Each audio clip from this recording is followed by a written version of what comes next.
Welcome to టీ10 నేను రేవతి.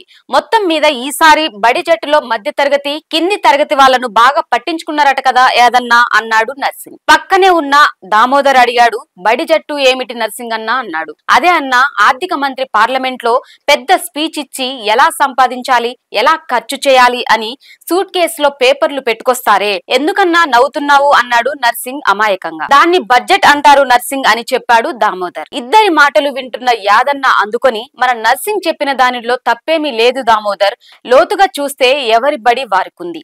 పార్లమెంటులో అంటే ఎవరి స్కూల్ వారిదన్నమాట. వాళ్ళ బడులకు మంచి పనులు ఈ బడ్జెట్ ద్వారా చేశారన్నమాట. ఏ బడ్జెట్ కైనా ముందు ఛాంబర్ ఆఫ్ కామర్స్ వ్యాపారవేత్తలతో, పరిశ్రమల యాజమానులతో కలిసి ఆర్థిక మంత్రి సంప్రదింపులు జరుపుతారు కదా, అది సంగతి. నాకు నోరు తిరగక అలా అన్నాను, కానీ దానిలోను నిజముందని యాదన్న భలే చెప్పిండు అని నర్సింగ్ మురిసిపోయాడు. ఇక మిత్రులందరితో ఈ విషయం చెప్పుకోవాలని అక్కడి నుండి లేచాడు. ఈ బడ్జెట్ ప్రవేశపెట్టిన మరుసటి రోజు అన్ని పేపర్లలో రకరకాల వార్తలొస్తాయి.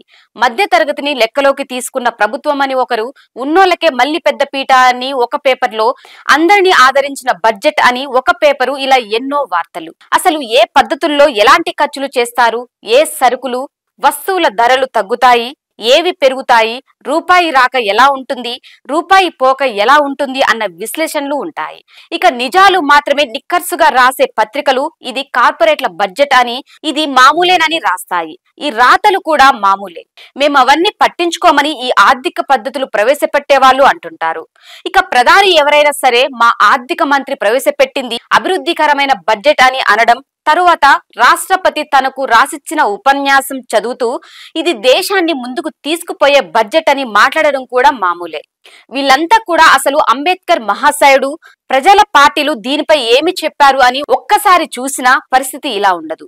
ఇవన్నీ చూసి ఇది నిజమేనా అని సామాన్య ప్రజలు తమ తెలివికి పదును పెట్టి ఆలోచిస్తారు.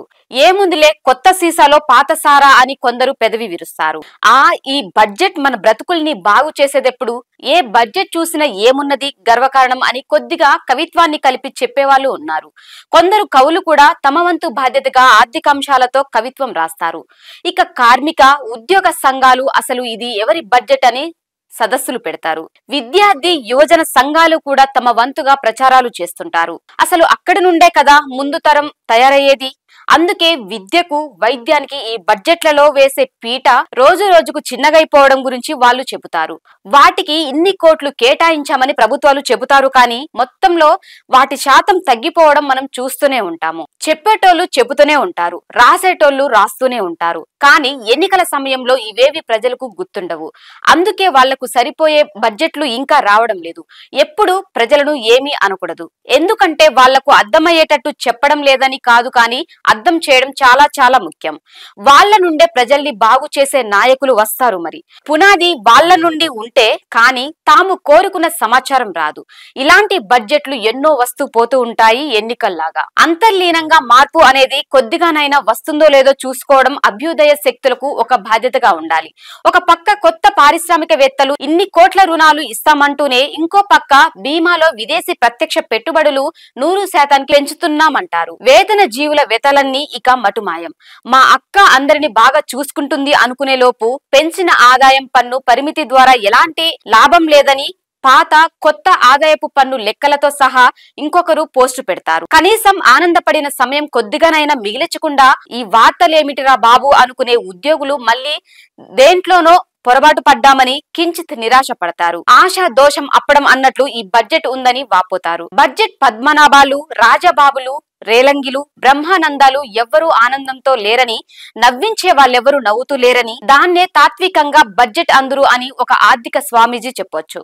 ఏది రాక ఏది పోక అంత భ్రమే నాయన, అంత భ్రమే తల్లి, అందుకే ఈ డబ్బు మీద వ్యామోహం అని, ఇహ లోకం మీద పొందే సుఖాలు ఏవి ఉండవని నమ్మండి అనే స్వామీజీకి మీరెప్పుడు అంతే తత్వం మాకు చెబుతారు. ఆర్థికం వాళ్లకు చెబుతారు. సుఖంగా ఉండేది వాళ్ళు, కష్టాలు పడాల్సింది మేము అన్న సమాధానం ఎదురైనప్పుడే అసలు విషయం తెలిసేది. స్వామీజీలెప్పుడు రాజులకు, తరువాత రాజకీయ పార్టీలకు, ప్రభుత్వాలకు అనుకూలంగా ఉంటారని తెలుసుకుంటారు జనాలు. ప్రవచనాలు చెప్పే వాళ్ళెప్పుడు ఈ బడ్జెట్లు మంచివి కావని చెప్పరు. ఇంకా వీలైతే రాజులు వారి బాధ్యతలు వాళ్ళ ఖర్చులకు ప్రజలే కదా డబ్బు సమకూర్చాలని చెప్పినా చెప్పొచ్చు. కాబట్టి నర్సింగ్ చెప్పినట్టు ఈ ఆర్థిక పద్ధతులకు సంబంధించి ఎవరి బడి వాళ్లకుంటుంది.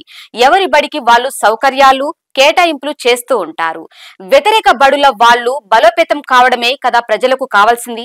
అప్పుడే ప్రజల బడికి సంబంధించిన బడ్జెట్లు వచ్చేది. గమనించండి జాగ్రత్తగా. దీనిపై మీ కామెంట్ తెలియజేయండి. ఇది ఇవాల్టి న్యూస్. చూస్తూనే ఉండండి T10.